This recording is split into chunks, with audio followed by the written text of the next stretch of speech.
Hello and welcome to Current Affairs Daily.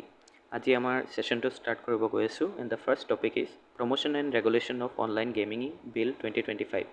About brought to regulate rapid growth of online real money gaming in India like fantasy sports, poker, rummy and betting apps. Concerns over addiction, fraud, money laundering, consumer protection and impact on youth. Earlier regulation was fragmented. Some states banned it while others allowed it with restrictions.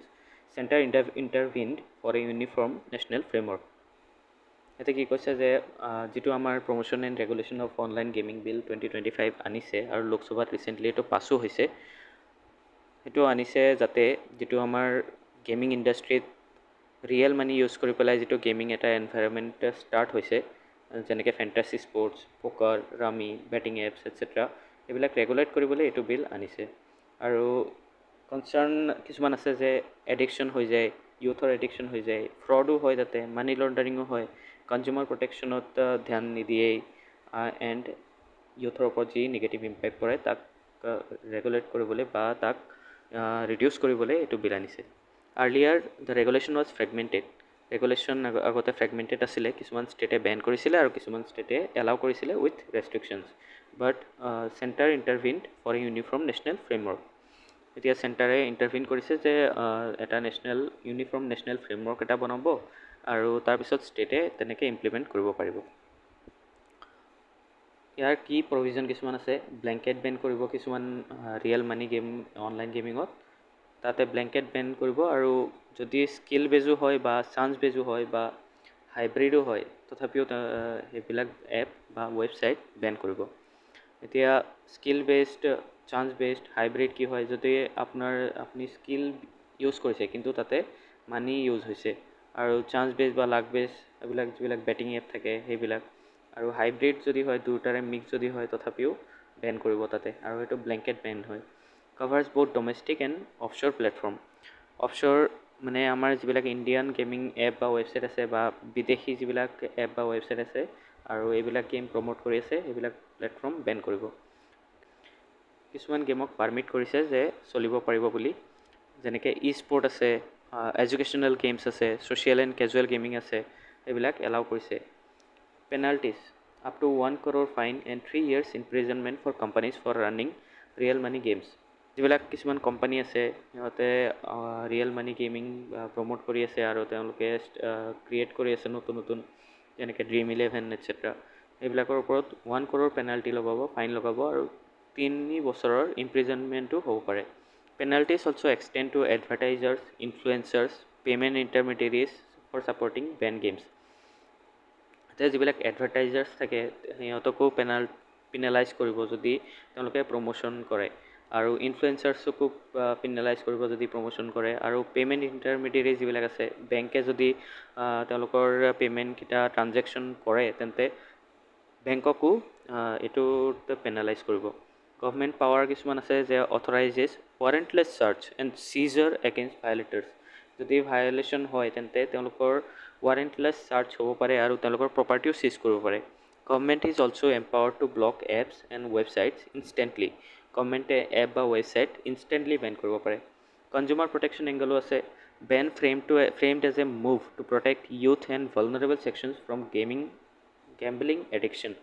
Gambling এডিকশ্যনে আমাৰ ইউথৰ ওপৰত এটা negative impact পৰে কাৰণ তেওঁলোক addict হৈ যায় আৰু ভালনাৰেবল কমিউনিটিৰ ওপৰত যিবিলাক প'ৰ আছে সিহঁত আৰু প'ৰ হৈ যায় চ' সেইটো যাতে কনজিউমাৰৰ প্ৰটেকশ্যনটো এনচিয়'ৰ কৰিব পাৰে সেইটো কাৰণে এইটো বিল আনিছে এতিয়া চেলেঞ্জেছত কৈছে যে states may register as betting and gambling is a state list subject under 7th schedule 7th schedule state লিষ্টত এই দুটা বেটিং এণ্ড গেমলিং আছে চ' ষ্টেটে ৰেজিষ্টো কৰিব পাৰে সেইটো এটা চেলেঞ্জ হৈ যায় আৰু industry bodies warn of 20,000 crore annual tax revenue loss industry বডিবিলাকেও এটা ৱাৰ্ণিং দিছে যে 20,000 crore annual tax revenue loss হ'ব পাৰে ইয়াৰ কাৰণে জব লছেও হ'ব পাৰে গেমিং এণ্ড টেক্স ছেক্টৰত may be challenge in supreme কোৰ্টত চেলেঞ্জো কৰিব পাৰে under article 19 clause 1 subclause G যে practice any profession or carry on any occupation and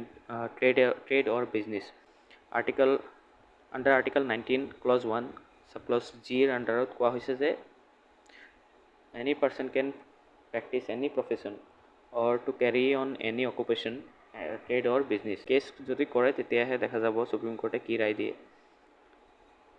আৰু কাৰেণ্ট কণ্টেক্সত আছে যে বিল ক্লিয়াৰ্ড ফ্ৰম লোকসভা ৰিচেণ্টলি, লোকসভাৰ পৰা বিলটো ক্লিয়াৰ হৈছে, এতিয়া ৰাজ্যসভাত যাব।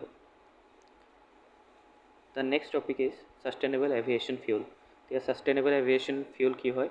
SAF is a bio-based jet fuel produced from renewable sources, waste oils, agricultural residues, municipal solid waste and algae. Can be blended with conventional jet fuel and used in existing aircraft engines without modification. Recognized as a key technology to reduce aviation industry's carbon footprint. CO2 reduction hobo up to 80% lower emissions compared to fossil jet fuel. এতে কি কৈছে যে SAF যেটো হয় sustainable aviation fuel, এটো বায়ো based jet fuel হয় আৰু produce from renewable sources. Waste অইলৰ পৰা প্ৰডিউস কৰিব পাৰে, agricultural residues, municipal solid waste, algae এটসেট্ৰাৰ পৰা এটো প্ৰডিউস কৰিব পাৰে।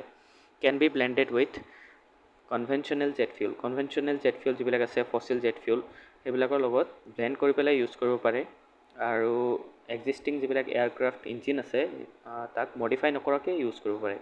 Recognise as key technology to reduce aviation industries carbon footprint.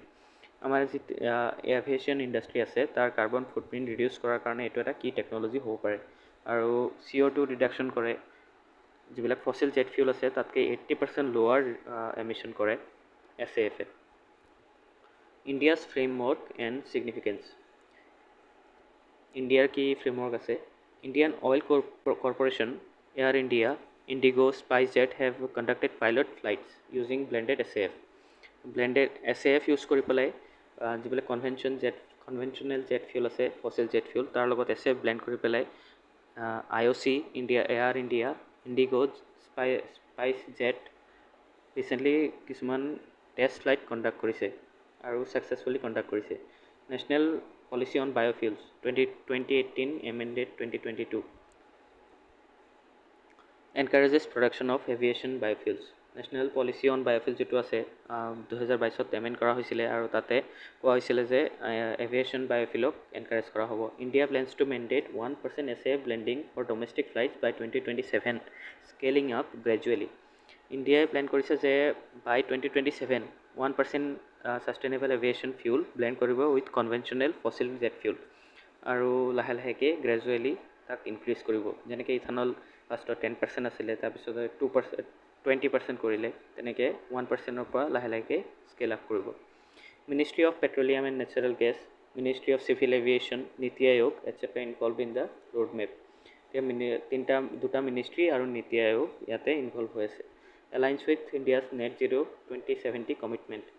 ইণ্ডিয়াৰ যিটো নেট জিৰ' 2070 কমিটমেণ্ট আছিলে, কনচামৰিষ্ট ষ্ট্ৰেটেজিত 2021ত কমিট কৰিছিলে যে ইণ্ডিয়াই নেট জিৰ' এচিভ কৰিব বাই 2070, আৰু SAF যদি ব্লেণ্ড কৰে তেন্তে এইটোত এটা কণ্ট্ৰিবিউট কৰিব। IOC's Panipat refinery recently received ICAO, International Civil Aviation Organization, certificate for producing SAF from used cooking oil. This makes it the first such facility in India. ইয়াক কৈছে যে IOCৰ যিটো পানিপত ৰিফাইনেৰী আছে সেইটোৱে ICAO যিটো এটা ইণ্টাৰনেশ্যনেলি ৰেকগনাইজড বডি হয় চিভিল এভিয়েশ্যনত, তাৰ পৰা চাৰ্টিফিকেশ্যন পাইছে। তেওঁলোকে SAF প্ৰডিউচ কৰিব পাৰিব ফ্ৰম কুকিং অইল, আৰু এইটো ফাৰ্ষ্ট ইণ্ডিয়াৰ চাৰ্টিফাইড ফেচিলিটি হয় SAF প্ৰডাকশ্যনত। Next is international frameworks. International framework like ICAO promotes adoption of SAF. ICAO এতিয়া চালোঁ সেইটোৱে SAF এডপশ্যনত প্ৰমোট কৰে। আৰু international air transport association IATA aims for net zero aviation emissions by 2050. So SAF is critical. IATA যিটো হয় সেইটো aim কৰিছে যে নেট জিৰ' এচিভ কৰিব ইন এভিয়েশ্যন এমিশ্যনছ বাই 2050, আৰু সেইটো কাৰণে SAFটো ক্ৰিটিকেল হৈ যাব। কিছুমান চেলেঞ্জেছো আছে, লাইক হাই প্ৰডাকশ্যন কষ্ট, 2 to 5x fossil jet fuel, 2কে 5 গুণা ফসিল জেট ফিউলতকৈ 2কে 5 গুণা বেছি কষ্ট হ'ব পাৰে SAF প্ৰডাকশ্যনত। চ' ভেৰি কষ্টলি হ'ব। লিমিটেড ফিড ষ্টক এভেইলেবিলিটি, যিবিলাক ফিড ষ্টক আছে waste oil, agricultural residues, municipal solid waste, algae, etc. তাৰ availability বহুত limited হয় আৰু এইটো এটা চেলেঞ্জ হ'ব পাৰে. Need for investment in biorefineries and supply chain. বায়'ৰিফাইনেৰীত ইনভেষ্টমেণ্ট কৰিব লাগিব আৰু ছাপ্লাই চেইনত ইনভেষ্ট কৰিব লাগিব, তেতিয়াহে ইণ্ডিয়াই যিটো নেট জিৰ' বাই 2070 টাৰ্গেট আছে সেইটো এচিভ কৰিব পাৰিব. This is all for today. Thank U.